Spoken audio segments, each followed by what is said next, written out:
जय श्री महाकाल. नमस्कार. जय अंबे. मी बोलते धुळ्याहून.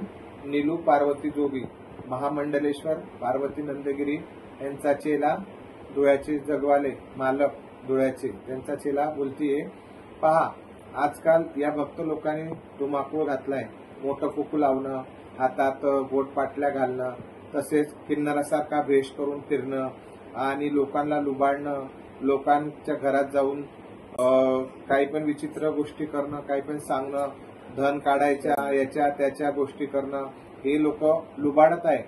खानदेशातील जनतेला आम्ही आवाहन करतो की अशा कोणत्याही या भक्तांच्या बळीला आमिष पडू नये, किंवा ते धन काढणं किंवा तुमच्या घरात असं झालंय तसं देवधर्माच्या विचित्र गोष्टी करून लुबाडतात जनतेला.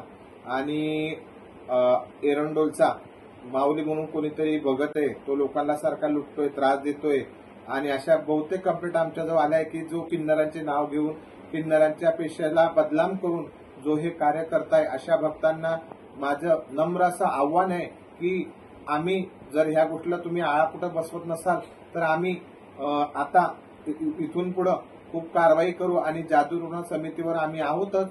त्या जादूटोणा समितीवर, यांच्या अंधश्रद्धा निर्मूलन समितीवर आम्ही त्यांचे अर्ज देऊन त्यांची शहानिशा करायला लावणार आहे.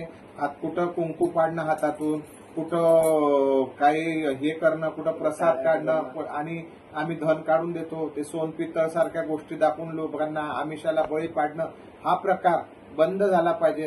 कुठं असं तलवार घेणं, जीभ कापणं किंवा काही काही असा आघातक अमानवी कृत्य करताय, अशा कृत्यांना आळा बसण्यासाठी आम्ही तृतीयपंथी लोकांचं आमचं नाव बदनाम होण्यापासून वाचण्यासाठी या भक्तावर विश्वास करू नका. काही लोक आमच्या नावाचा गैरफायदा घेता बॅनरवर फोटो टाकून आम्हाला बदनाम करण्याचं पण त्यांनी एक षडयंत्र रचलंय.